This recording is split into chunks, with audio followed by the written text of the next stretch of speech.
A vida eterna nas duas vidas. Tema de hoje. Nosso versículo inicial se encontra em primeira carta do apóstolo Paulo a Timóteo, capítulo 4, verso 8. Vamos ler. Pois o exercício físico para pouco aproveita, mas a piedade para tudo é proveitosa, visto que tem a promessa da vida presente e da que há de vir. Glória a Deus. Promessa completa, né? Em nome do Senhor Jesus. Igreja preciosa do Pai, abençoados com todas as bênçãos, santos e amados de Deus. Hoje, amados, queremos falar da vida eterna e da manifestação da vida eterna nas duas vidas. A vida eterna é uma promessa maravilhosa, né? E que todos nós que somos filhos de Deus já a temos, né? Ou seja, o que é a vida eterna? A vida eterna é o viver para sempre, é não morrer.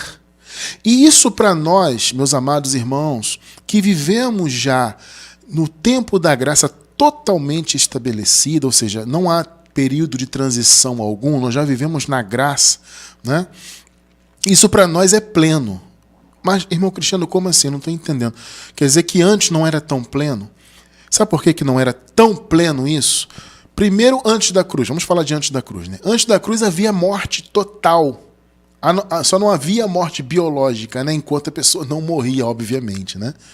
Então a pessoa nascia, ela vivia, mas ela estava morta espiritualmente por causa do pecado, né? Ou seja, o espírito era inoperante, né? O homem interior era inoperante, e a alma estava aprisionada na condição de morte, ou seja, ela estava viva enquanto o corpo físico, o corpo biológico estava vivo, mas quando o corpo biológico morria, a alma morria e ficava presa na morte, né? Essa morte eu chamo de não existência, né? Ou seja, ia para a não existência, ela deixava de existir, né? Assim como o corpo biológico também morria e ia para o pó. Então era um momento realmente de morte plena, né? Morte espiritual, a morte da alma, o aprisionamento na morte, né? E obviamente a morte do corpo, que é natural, ela realmente acontece, a morte biológica, né? Mas a morte da alma e do espírito não. No entanto, eles viviam nessa condição, né? Então não havia vida eterna. O Senhor Jesus morreu na cruz para cumprir a lei, derramar o seu sangue como Cordeiro de Deus, né? Ele cumpriu tudo que a lei exigia. Jesus cumpriu não a lei no sentido legalístico, vamos dizer assim, né, dos homens, mas ele cumpriu o espírito da lei. O que deveria ser de fato cumprido, o Senhor cumpriu. E o ápice disso foi a sua morte na cruz, onde ele se deu como cordeiro, né? Então ele derramou o seu sangue para que houvesse a justificação daquele povo que estava ali debaixo do pecado, né? Então, quando o Senhor Jesus morreu e consequentemente ressuscitou, né? Porque se não houvesse a ressurreição, a morte dele não teria valor algum. Então ele ressuscitou, ele mudou a condição, né? Ele mudou a condição, ele venceu a morte, ele foi o primeiro ali que venceu a morte. E ele ressuscitou, certo? Certo. Só que houve um período de transição.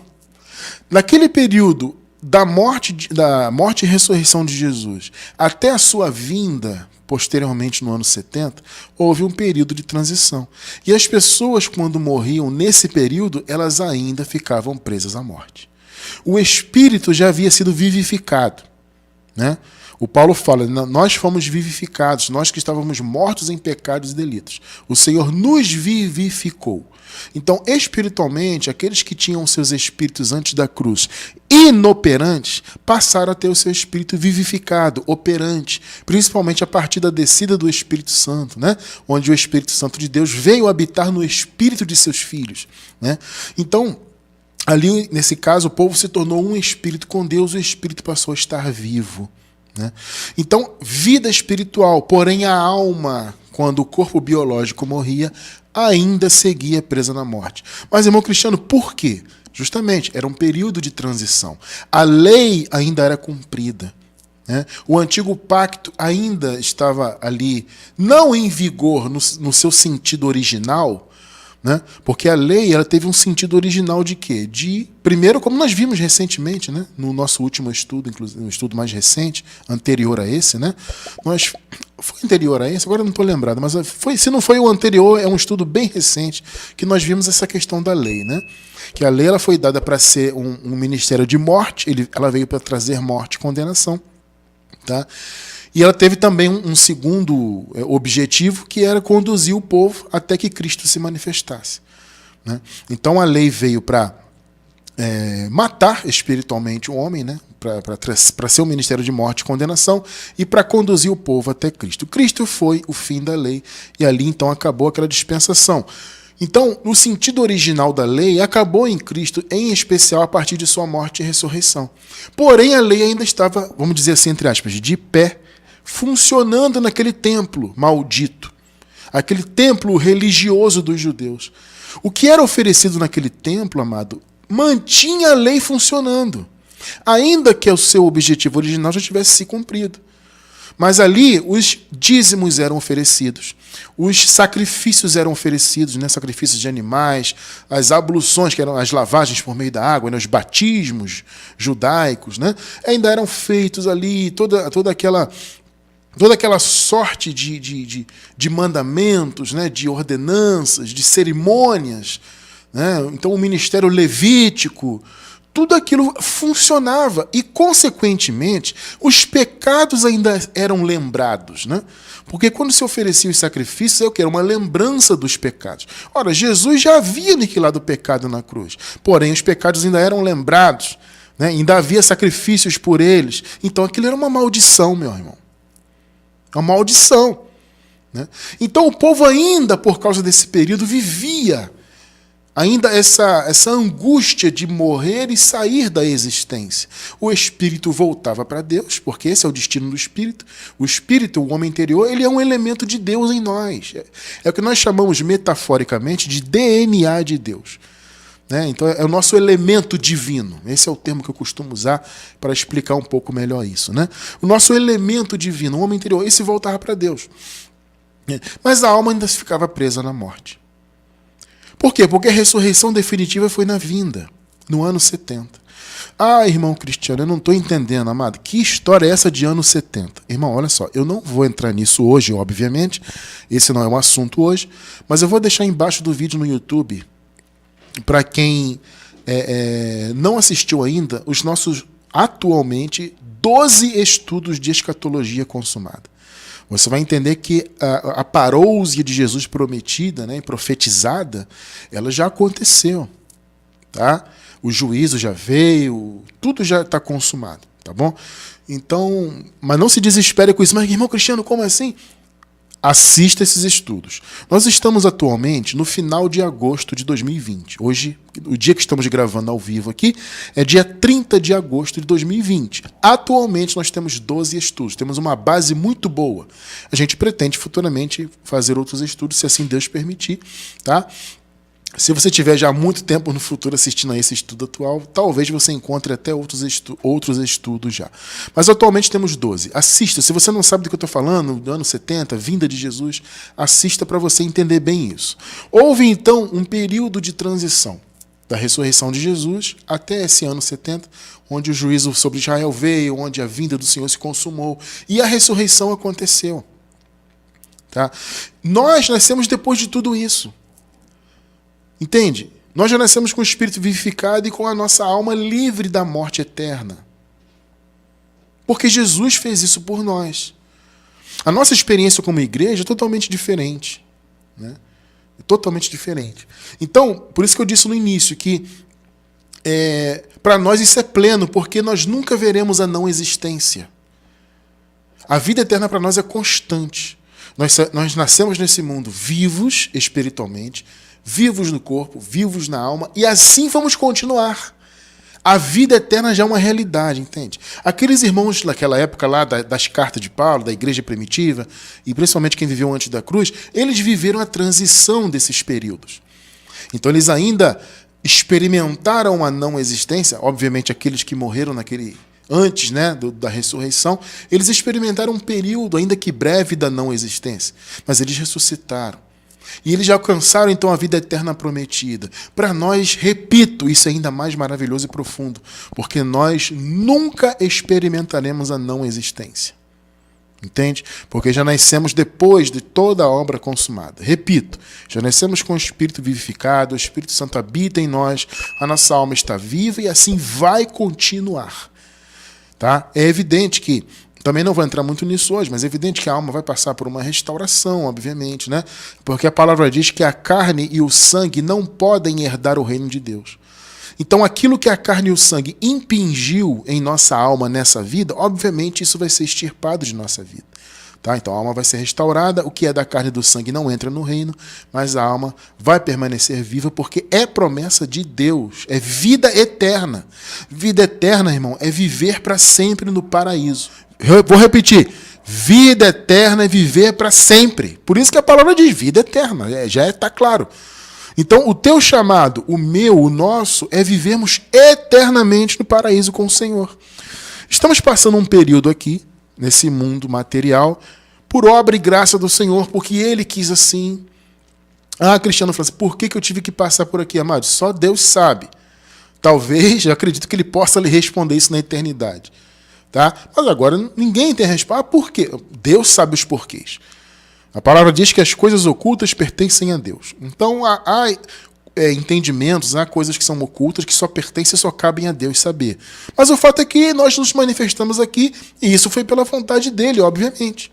Estamos passando esse período aqui de vida, mas vamos seguir vivos. O corpo biológico vai morrer, porque a morte biológica faz parte, né? E no nosso estudo de escatologia, inclusive, nós explicamos isso um pouquinho mais de profundidade, né? Então, abençoados, nós temos uma promessa da vida eterna. Só que, veja bem, irmão Cristiano, então a vida eterna é viver para sempre no paraíso, é você não morrer. Então, a vida eterna, para aqueles irmãos que viveram antes da vinda de Cristo, e em especial também antes da cruz, ela se deu um pouco diferente, porque, como eu disse, eles estavam antes da cruz mortos em delitos, espiritualmente, a alma morria, ia para a não existência. Durante o período de transição, o espírito estava vivo, mas a alma também morria e ia para a não existência. A partir da vinda de Cristo, isso mudou. Então, eles viveram essa transição, eles viveram a ressurreição, nós não. Entende? Nós vamos viver para sempre. A não existência nunca nos alcançará, porque o Senhor acabou com ela. Então, quando o corpo biológico atual morrer, né, o que é natural e que faz parte dessa vida terrena, nós receberemos um corpo glorificado. Imediatamente, a promessa é uma troca de vestimenta. Eu sempre uso essa metáfora, né, que o corpo ele é uma vestimenta e você vai trocar de vestimenta para você acessar o paraíso. Mais uma vez, carne e sangue não podem herdar o reino de Deus. Então essa carne e sangue não vai herdar. Tá? E aquilo que a carne e o sangue impingiu em nossa alma também não vai entrar. As pessoas têm essa dúvida, irmão, como é que a gente vai, né, com a alma para o paraíso? E as tristezas desse mundo, e os problemas, e tudo isso fica no mundo. O que é da carne e do sangue fica no mundo. Acabou. Agora, a alma é salva, restaurada, e o espírito e a alma habitam em um novo corpo. Essa é a promessa. Isso é a vida eterna. Só que, amado, é bom você entender, e é isso que nós vamos ver hoje aqui, que a promessa da vida eterna não é apenas uma visão de viver, né, para sempre no futuro. Sabe? Ela não é somente isso. Ela é isso principalmente. Mas ela é mais do que isso. Há a promessa da manifestação da vida eterna nas duas vidas. Vocês acabaram de ler com a gente aqui, o Paulo falou exercício físico para pouco aproveita. Por que Paulo falou isso? Veja bem, o Paulo não disse que o exercício físico não tem proveito. Veja bem, o Paulo não disse que o exercício físico não tenha proveito. É claro que exercitar-se fisicamente faz bem para a saúde, né? Mas o ponto de Paulo é o seguinte, olha, o exercício físico ele tem pouco proveito. Ele não disse que não tem, ele disse que tem pouco. Por quê? Porque o proveito é só nessa vida. Está entendendo o ponto? Vamos ler de novo o primeiro versículo? Coloca o primeiro, por gentileza, meu amor. 1 Timóteo 4,8. Vamos ler e raciocinar nele. Pois o exercício físico para pouco aproveita.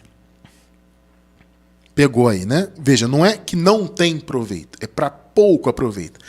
Por que o proveito do exercício físico é pouco? Porque o exercício físico ele só traz proveito nessa vida atual.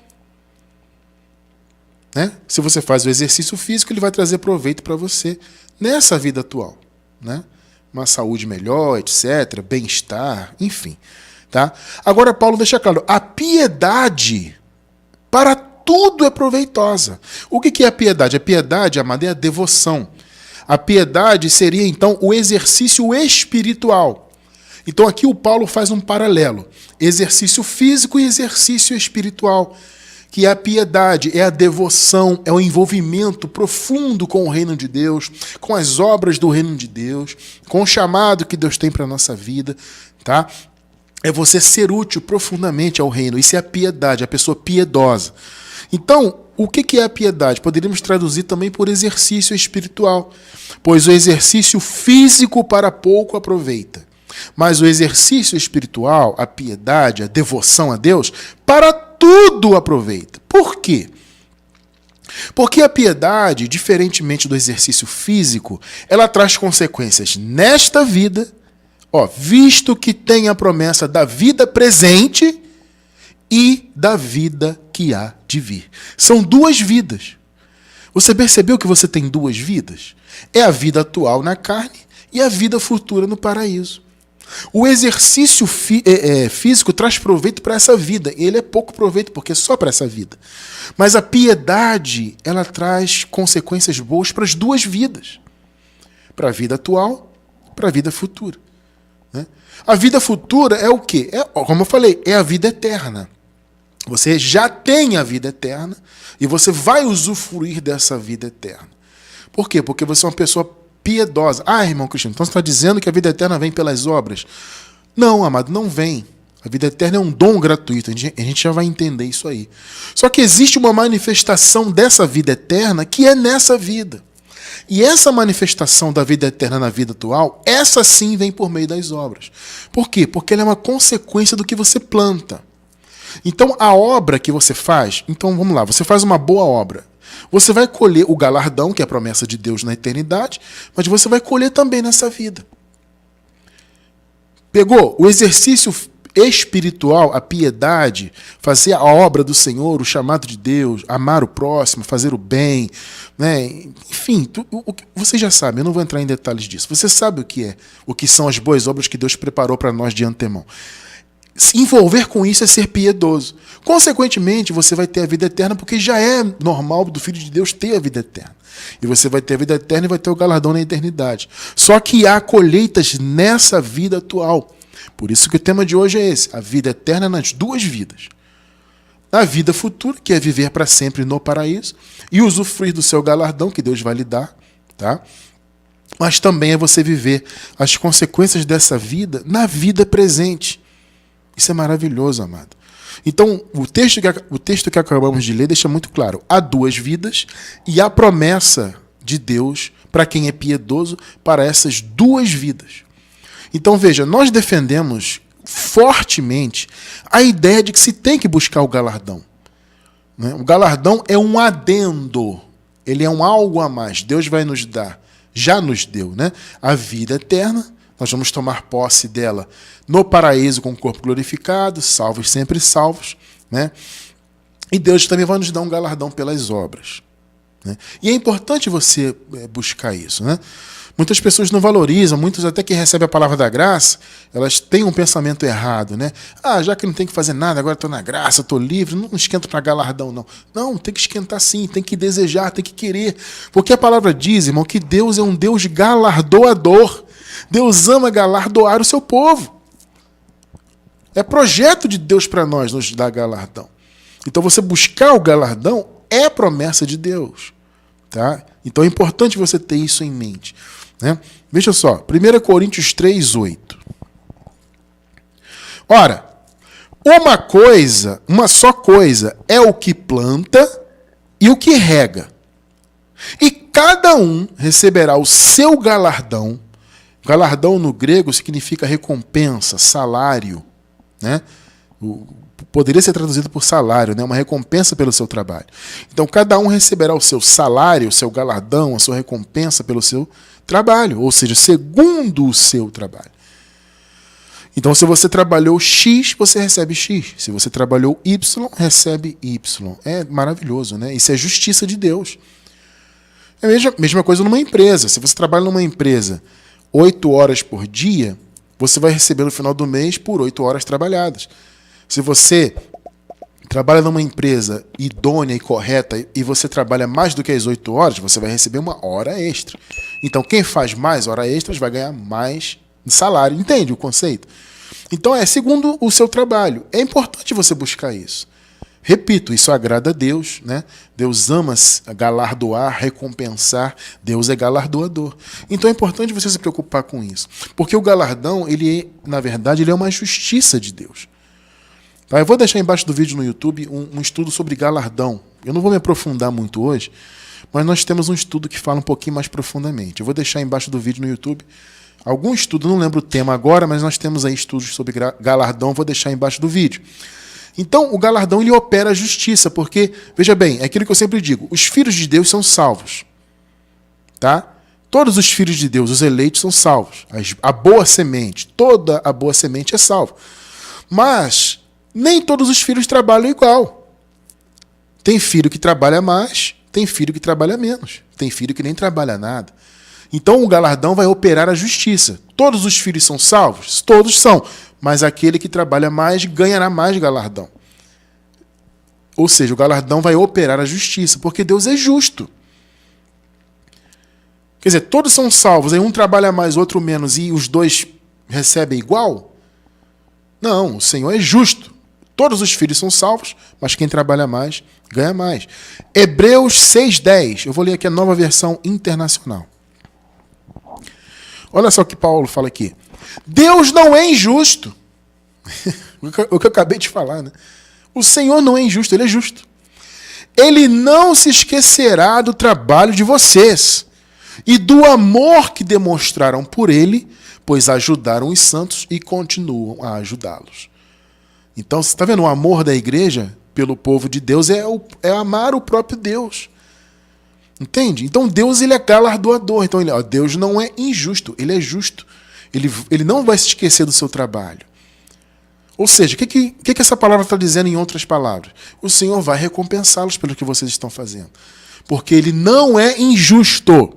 Então a recompensa que Deus nos dá pelas obras que fazemos, boas obras, não obras da lei, boas obras, as boas obras que Deus preparou de antemão.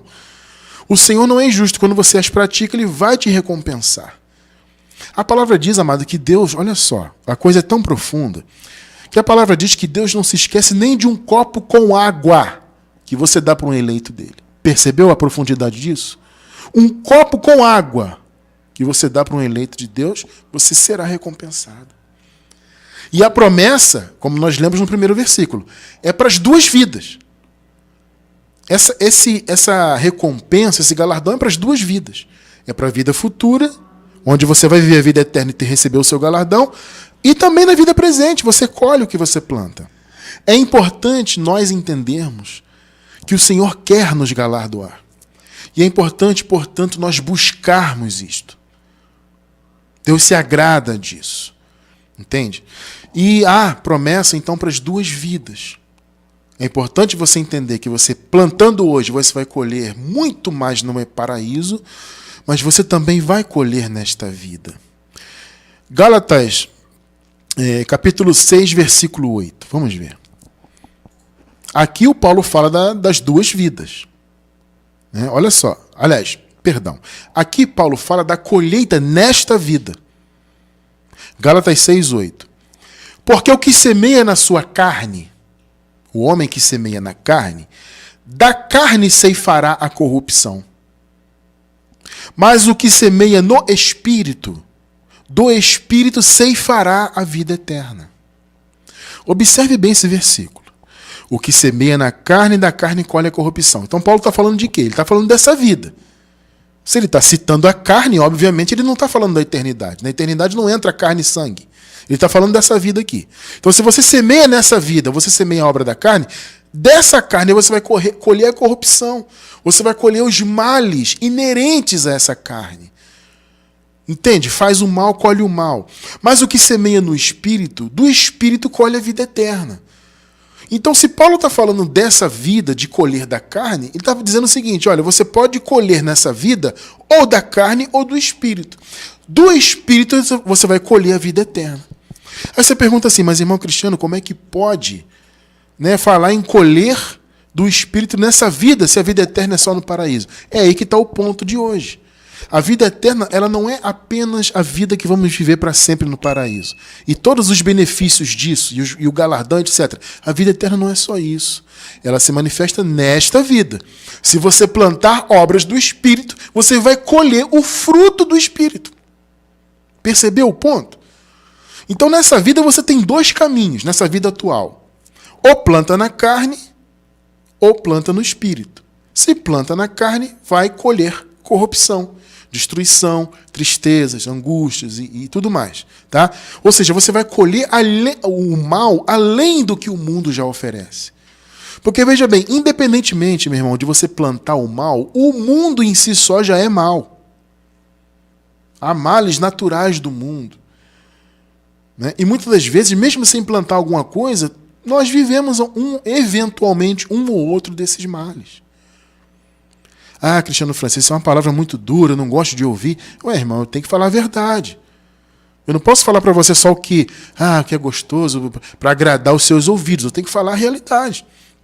Não é o que Jesus disse ainda lá nos dias de sua carne? No mundo tereis aflições, mas tenham bom ânimo. Então Jesus deu uma palavra realista, mas ele também deu uma palavra de fé. Tenham bom ânimo. Então eu estou falando a mesma coisa para você. Eventualmente, o mal do mundo está aí. E eventualmente nós podemos até viver uma tristeza, uma angústia, um problema de saúde. Isso e aquilo pode ocorrer. Entende? Porque são males já inerentes da vida. Agora, além desses males que já são naturais, as pessoas que plantam o mal, elas colhem o mal mais ainda. Ela vai colher da carne, ela vai viver o mal, além daquele mal já inerente do mundo, da vida que acontece. Eu não vou tapar o sol com a peneira, eu vou falar a verdade para vocês. Tá? Só que além desse mal já natural que há no mundo, como o Senhor disse, né, basta cada dia o seu mal. Jesus foi muito realista e falou a verdade, obviamente. Tá? Agora, além desse mal já inerente do mundo e da vida material, existe o mal que a pessoa colhe. Por que ela colhe? Porque ela plantou na carne. Você acabou de ler, o que semeia na carne, da carne se fará corrupção. Agora, se você nessa vida semear no Espírito, do Espírito você vai colher a vida eterna. Ou seja, é uma manifestação da vida eterna nessa vida. Irmão Cristiano, é possível então viver aspectos da vida eterna nessa vida atual? Claro que é. É só você se lembrar do primeiro versículo que nós lemos hoje. A piedade, ela tem promessa para esta vida e para a vida que há de vir. Então, a vida eterna é para as duas vidas. É claro que a plenitude da vida eterna é só no paraíso. Mas nós podemos viver aspectos da vida eterna nessa vida atual. Entende? Então, dependendo do contexto, amado, a vida eterna pode significar benefícios que se manifestam nessa vida material atual. Entende? Então, vamos ver o seguinte. Vamos lá, vamos caminhar. Primeiro vamos ver que a vida eterna já é nossa. Ela já nos foi dada. E nunca nos será tirada. É bom você ter isso em mente. Ou seja, viver para sempre, e esse aspecto da salvação já nos foi dado. Então, vocês, eu, minha esposa, todos nós viveremos para sempre. Isso já nos foi dado. Então, a eternidade está garantida. O paraíso está garantido. Agora, você pode viver, claro, aspectos da vida eterna, benefícios do Espírito nessa vida atual. Antes de vermos isto, vamos conferir então que a vida já nos foi dada, a vida eterna. João 6,47. Você não tem que lutar para ter a vida eterna, já foi dada gratuitamente. Vamos ver isso aí. Na verdade vos digo que aquele que crê em mim tem a vida eterna. Olha que palavra. Por que Jesus falou isso? Porque quem é que crê? São os eleitos dele. Na metáfora que ele usa antes da cruz, as ovelhas. Né? Ovelha é uma metáfora, né? De quem é conduzido por Deus. Então, os filhos dele, os eleitos dele, são esses que têm o poder e a capacidade de crer nele. Então, ele falou, esses que creem em mim têm a vida eterna. Por quê? Eles já tinham a condição de crer. Entende? Eram eleitos dele. O eleito tem o dom da fé. A capacidade de crer. Então ele creu como consequência de ser filho de Deus. Entende? João 10, 27 e 28. As minhas ovelhas ouvem a minha voz. É uma característica de quem é filho de Deus, é ouvir a voz do Pai. As minhas ovelhas ouvem a minha voz e eu as conheço. Aliás, a palavra diz que o Senhor nos conhece desde antes da fundação do mundo. Antes da criação, antes do cosmos existir, o Senhor já nos conhecia. E elas me seguem. Agora veja o que ele diz. E dou-lhes a vida eterna. Amado, é promessa, ele já deu. Ele já deu. Agora veja, e nunca, sublinhe isso aí, amado, na tua mente. Destaca isso na tua mente. Nunca, mais uma vez eu vou dizer, nunca hão de perecer. E ninguém as arrebatará da minha mão. Você percebe que você nunca vai perecer? Percebe que a sua alma não vai perecer? Que a sua vida é eterna? Percebe isso? Você vive hoje, só que você vive numa condição material, com corpo adâmico, né? Corpo de carne, etc. Tal. Mas você vai seguir vivo na eternidade com outro corpo. Nunca hão de perecer. Né? Tem uma versão em português que fala, jamais perecerão. E ninguém as arrebatará das minhas mãos. Ninguém vai arrancá-las de mim. Percebeu o ponto? Então a vida eterna já nos foi dada. Ela não vem de obras e atitudes. Né? O Paulo, escrevendo a Tito, ele diz, né? Não por obras de justiça que houvéssemos feito, mas segundo a sua misericórdia, o Senhor nos salvou. Vamos ver isso em Romanos também? Romanos 6, 23. Porque o salário, a recompensa, né, do pecado é a morte. Eu pergunto, esse salário já foi pago? O salário do pecado já foi pago? Obviamente que já foi pago. Quem pagou o salário do pecado? Jesus. Porque o salário do pecado é a morte. Mas o dom gratuito de Deus, mais uma vez, está sublinhado aí. O dom gratuito de Deus é o quê? É a vida eterna. Por quem? Por nós mesmos? Não, por Cristo Jesus, nosso Senhor. Então o dom gratuito, o dom é um presente, tá? Dom pode ser traduzido por presente também. É um presente gratuito, é um dom, é graça. Tá? Então a vida eterna que você já tem, porque Jesus disse, os meus eleitos, os meus filhos, os escolhidos desde antes da fundação do mundo, esses têm a vida eterna e nunca vão perecer. E essa vida eterna eles têm como um dom gratuito de Deus. Então, viver para sempre está garantido para nós. Agora, nós temos um chamado a buscar os galardões, né? Por meio das boas obras que Deus preparou para nós de antemão. Você assume essas obras do reino na tua vida e Deus vai te recompensar segundo as suas obras. E essa colheita que você vai ter, que é o ponto central do nosso estudo hoje, é que essa colheita é para as duas vidas. É para a vida presente e para a vida que há de vir. Ou seja, você pode viver aspectos da vida eterna nessa vida atual. Observem bem, meus amados irmãos, essa passagem aqui que nós vamos ler é uma passagem bastante interessante, a propósito, né? Onde Paulo fala dessa questão, né, das obras, de receber. Paulo fala dos dois aspectos nessa passagem aqui. Né? Paulo fala da vida eterna que há de vir, o viver para sempre no paraíso, mas ele fala também de colher nessa vida atual. Essa passagem é bem interessante. E veja bem, essa passagem, inclusive, se você isolá-la do versículo, do capítulo, isolá-la do contexto bíblico, melhor dizendo, você pode criar uma heresia aqui. O que nós acabamos de ler? Romanos 6, 23, né? Diz o quê? Que o dom gratuito de Deus é a vida eterna. Você não acabou de ler isso comigo? Tá, vamos ler aqui então uma aparente contradição. Mas você vai ver que é aparente. Romanos, na mesma carta, só que no capítulo 2, vamos ler os versículos 6 até o 10. O qual recompensará cada um segundo as suas obras. Olha só. A saber, A vida eterna aos que com perseverança em fazer o bem procuram glória, honra e incorrupção. Vamos analisar esses dois primeiros versículos. Se nós isolarmos esses dois primeiros versículos aqui, né, os 6 e o 7, do contexto geral, o que você pensa? Ora, a vida eterna então vem pelas obras. Não é? Olha lá, o qual recompensará cada um segundo as suas obras. Então é pelas obras. Versículo isolado, né? A saber, a vida eterna. Então a vida eterna vem pela obra que eu faço. Não é o raciocínio imediato que você tem? Mas o que você leu comigo no capítulo 6? Que nós lemos agora há pouco. No versículo 23.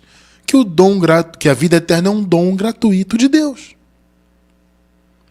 Então ela vem pelas obras ou não? Aí é que está o ponto de hoje. A vida eterna ela é para as duas vidas, para a atual e para a futura. Aqui Paulo está falando das duas realidades. É claro que nós vamos receber o galardão. É claro que nós vamos receber a vida eterna. A vida eterna é uma consequência da nossa posição em Cristo. Ela não vem das obras. As obras é que vêm da vida eterna. O viver para sempre é uma condição que Deus nos deu gratuitamente. E, consequentemente, eu faço as obras que o Senhor preparou de antemão. Percebe? E essas obras vão redundar lá no futuro, além da própria vida eterna que já temos pela graça, vai redundar em galardão. Olha que coisa tremenda. E aqui Paulo fala das duas realidades. Obviamente da manifestação futura da vida eterna, né? Mas vocês vão ver que no contexto Paulo fala de viver nessa vida benefícios. Então não há contradição aqui. O Paulo não pode dizer no capítulo 6 que a vida eterna é um dom gratuito, e depois vir aqui antes, no capítulo 2, e falar que é segundo as obras. Você tem que entender, irmão, dentro de todo um contexto. Então, Paulo está falando aqui das duas realidades. Né? Que os filhos de Deus, eles, consequentemente, justamente por serem filhos, eles procuram glória, honra e incorrupção. Eles vão receber a vida eterna.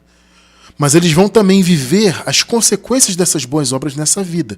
E é o que vamos ver no contexto agora. Tá? Vamos ler de novo 6 e 7 e depois eu vou seguir 8 até o 10. Vamos lá. 6 e 7. O qual recompensará cada um segundo as suas obras. A saber, a vida eterna aos que com perseverança em fazer o bem procuram glória, honra e incorrupção.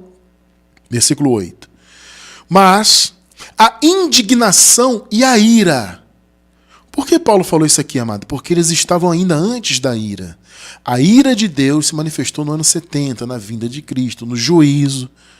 Eles estavam aqui antes da ira se manifestar. Então Paulo falou, olha, aqueles que praticam o mal têm para eles indignação e a ira, que está por vir. Estava por vir, né? Aos que são contenciosos, desobedientes à verdade e obedientes à iniquidade. Olha só o que Paulo está falando. Então ele está dizendo, olha, vai vir a ira de Deus. Quem é contencioso, quem é desobediente, quem é obediente à iniquidade, vai sofrer a ira. Isso aqui é o quê? É a má semente, os filhos da perdição.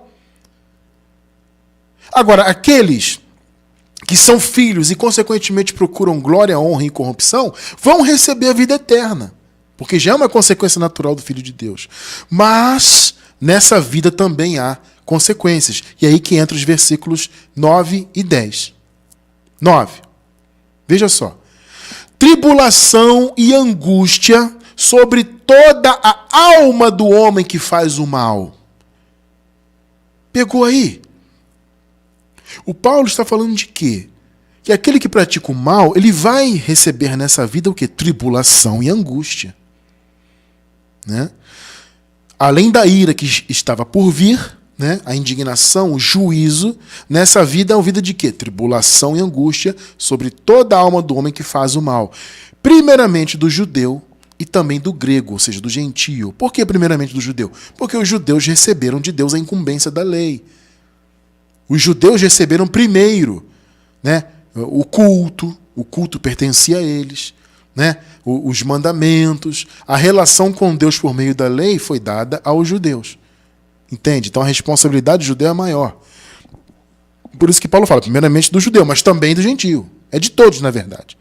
Agora veja o 10. Veja o 10. Glória, porém, e honra e paz a qualquer que pratica o bem. Então Paulo está dizendo que, olha, quem pratica o bem vai viver glória, honra e paz. É promessa. Primeiramente ao judeu, também ao grego. Agora, aquele que vive obediente à iniquidade, desobediente à verdade, tribulação e angústia. Então aqui você encontra nessa passagem a manifestação da vida eterna nas duas vidas. No futuro, a vida futura, a próxima vida, que é a vida eterna no paraíso, é uma consequência natural de todos os filhos de Deus. Né? Então, se você é filho de Deus, consequentemente você vai buscar boas obras, glória, honra, incorrupção, e a consequência natural é você receber a vida eterna. Mas nessa vida, a promessa de quê? De glória, honra e paz a qualquer que pratica o bem. Honra, glória e paz. Percebe a importância, meu amado irmão e amada irmã, de você buscar ter uma vida piedosa? E aí nós nos lembramos mais uma vez do primeiro versículo que lemos hoje.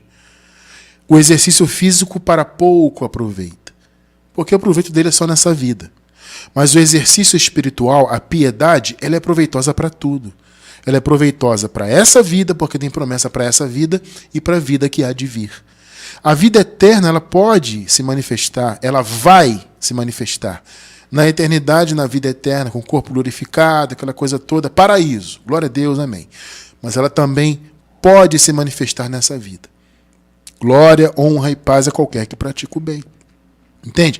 Por quê? Porque é o fruto do Espírito. Você fazer o bem é o quê? É o Espírito trabalhando, né, por meio da sua vida. É o Espírito sendo ativado. Se você planta no Espírito, como nós lemos, né, ainda há pouco, você vai colher do Espírito nessa vida. Entende? Você vai colher o galardão? Vai, na eternidade. Mas nessa vida também. Nessa vida há dois plantios, plantar na carne e plantar no Espírito. Se planta na carne, colhe da carne. Se planta no Espírito, colhe do Espírito. E você vai colher o fruto do Espírito. Entende? Então, vale a pena você plantar no Espírito, plantar as boas obras, o amor, o fazer o bem, né? Amar o próximo, você, enfim, ser uma pessoa útil ao reino de Deus, você orar por alguém, você levar a palavra da graça para alguém. Isso são bens que você pode fazer. Você matar a fome de alguém dentro das suas possibilidades. Amados, vocês sabem o que é fazer o bem. Isso traz boas consequências. Entende? Ah, mas irmão Cristiano, eu sou uma pessoa que faço o bem, sabe? Mas eu estou vivendo aqui um momento difícil. Amado, é o que eu falei. Olha só. Nem todo o mal que nós vivemos foram coisas que plantamos. Mais uma vez, eu estou sendo realista com os irmãos. Existem males que são inerentes à vida, infelizmente. Tá? Então, nem tudo de mal que você vive, você tem que ficar pensando, eu plantei. Não necessariamente. Há males que se manifestam porque se manifestam, ponto. No mundo tereis aflições, né? Aquela coisa toda. Mas existe, e eu particularmente creio, que a maioria do mal que se vive, somos nós que plantamos. Então, existem aqueles males que são inerentes à vida, né? Mesmo você, de repente, não plantando, você vai viver aquele período ruim. Mas existem males, e eu repito, penso que a maioria do mal que vivemos somos nós que plantamos. Então é importante ter um cuidado com esse plantio para você colher nessa vida glória, honra e incorrupção, né? Você colher o fruto do Espírito, é muito importante você se preocupar com isso. E não é se preocupar com isso pensando em ser ou não salvo. Salvo você, filho de Deus, já é.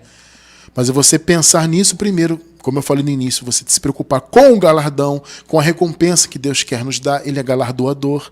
Então é importante você se preocupar em ser recompensado na eternidade, mas também você pensar nessa vida atual. Vamos ler mais uma vez Gálatas 6:8? Vamos lá. Porque o que semeia na sua carne, da carne ceifará a corrupção. Mas o que semeia no Espírito, do Espírito ceifará a vida eterna. É aquilo que eu falei, são duas colheitas nessa vida. São dois plantios e duas colheitas. Ou você planta na carne e colhe da carne, o mal, a corrupção, as consequências más, ou você planta no Espírito e você colhe o fruto do Espírito. Percebeu o ponto? O fruto do Espírito está à nossa disposição. Veja bem, o fruto do Espírito está dentro do nosso homem interior. Ele está já em nós. Mesmo porque nós já temos o Espírito Santo dentro de nós. Só que para você colher, mais uma vez, é uma questão de colheita. O que é fruto? O fruto é o resultado do plantio, né? Você planta e há um fruto, e você colhe esse fruto. Então o fruto do Espírito só pode ser colhido por quem planta. Você não pode colher algo que você não plantou. Entende? Então nessa vida acontece isso. O fruto do Espírito que nós colhemos nessa vida, ele é o quê? Ele é uma manifestação da vida eterna nessa vida atual. Entende? São benefícios que se manifestam nessa vida atual, que são pequenos, vamos dizer assim, uma amostra grátis, né? Vamos dizer assim, da vida eterna, né? É um experimentar, né? Você fala, vou experimentar o que é a vida eterna, um pedacinho da eternidade. Eu posso, irmão, experimentar nessa vida? Claro que pode. Se você plantar no Espírito, você vai colher do fruto do Espírito. Entende? Então, existe promessa, amado, da vida eterna nas duas vidas. Então, eu vou repetir para ficar bem fixado. A vida eterna no paraíso é o viver para sempre. Isso nós já temos. Tá? Nós vivemos hoje, nunca veremos a não existência, nunca ficaremos presos à morte. Tá? Nós vivemos hoje e viveremos para sempre. Ponto. Viveremos no paraíso para sempre. Todos os filhos com a vida eterna, cada um com seu galardão, né? que é segundo o seu trabalho. Né? Então, cada um com seu galardão, mas todos temos a vida eterna. Só que nós podemos viver nessa vida pequenos aspectos da vida eterna. Né? Ou seja, colher o fruto do Espírito nessa vida. Cristiano França, o que é o fruto do Espírito? Vamos lá. Gálatas 5, versículos 22 e 23. Mas o fruto do Espírito é. O fruto é o que se colhe, não é, amado? Então você colher do Espírito é o quê? Você colhe o que do Espírito? Amor. O amor é bom? Puxa, muito bom, né? Você amar e ser amado pelas pessoas é maravilhoso. O gozo é o que? A satisfação, é a alegria. A paz é você viver em paz. Né? A longanimidade, a benignidade. Ser longânimo é ser paciente. Né? A benignidade é ser uma pessoa benigna, ser uma pessoa do bem. A bondade é o quê? Você praticar o que é o bem. Né? A fé ou fidelidade, né? Pode ser traduzido também por fidelidade. A mansidão, a pessoa ser mansa. A temperança, que é o domínio próprio, né? Algumas versões aparece o domínio próprio. Isso são coisas boas? São, amados.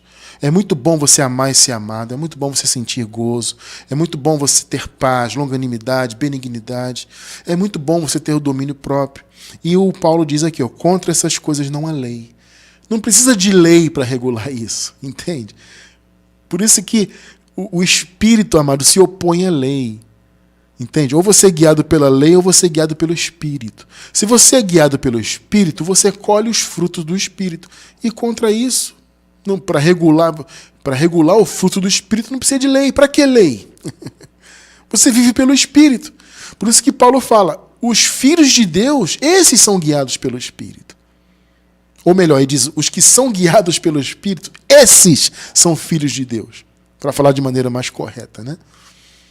Então, você quer viver a vida eterna já nessa vida? Pelo menos pequenos aspectos, pequenos frutos, né? Mais uma vez eu vou dizer, a plenitude da vida eterna, obviamente, é na eternidade, né? É na outra vida. São duas vidas, a vida atual e a vida que há de vir, na eternidade, no paraíso.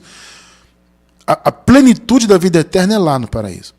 Mas nessa vida atual, nós podemos e devemos buscar colher o fruto do Espírito. Se você planta na carne, colhe da carne. Se você planta no Espírito, colhe do Espírito. Tá? Mais uma vez, irmão Cristiano, eu não plantei nenhum mal, mas eu estou vivendo aqui uma fase difícil. Amado, pode acontecer, mas Deus é contigo, entenda isso. Você pode estar passando uma circunstância, uma luta, etc., faz parte da vida, mas Deus é contigo. Não necessariamente você plantou isso. Agora, há muitas coisas que você plantou e você sabe. Na verdade, todo mundo sabe. Quando você está vivendo algo que você plantou, você sabe que você plantou. Agora, há coisas que acontecem que são inerentes à vida. Mas Deus é contigo. Pela fé você vai vencer. Você já venceu.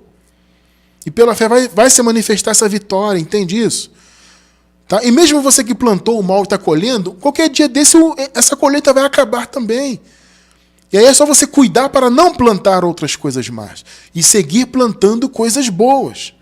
Plantando no Espírito para que você colha do Espírito ainda nessa vida atual. Tá? Porque na vida eterna, no paraíso, já é certo você viver todos os benefícios da vida eterna. Mas você pode vivê-los em parte aqui. Então esse é o chamado nosso, que somos filhos de Deus. Sabe, fazemos as boas obras porque o Senhor nos capacitou para isso, Ele nos elegeu para isso, Ele nos salvou para isso, Ele nos tornou filhos dele para isso, para as boas obras e para nos galardoar e para que nós vivamos a promessa da piedade nas duas vidas, nessa vida e na vida futura. Amado, busque viver isso. Você é filho de Deus, você é eleito dele, você é mais que vencedor, você é abençoado. Estou vivendo uma circunstância difícil, mas Deus é comigo, eu tenho fé, eu já venci. É assim que tem que ser a tua confissão. Viva um pouquinho da vida eterna nessa vida. Esse é o teu chamado e nós lutamos aqui por isso, para a honra e glória do nosso Senhor Jesus Cristo ressuscitado.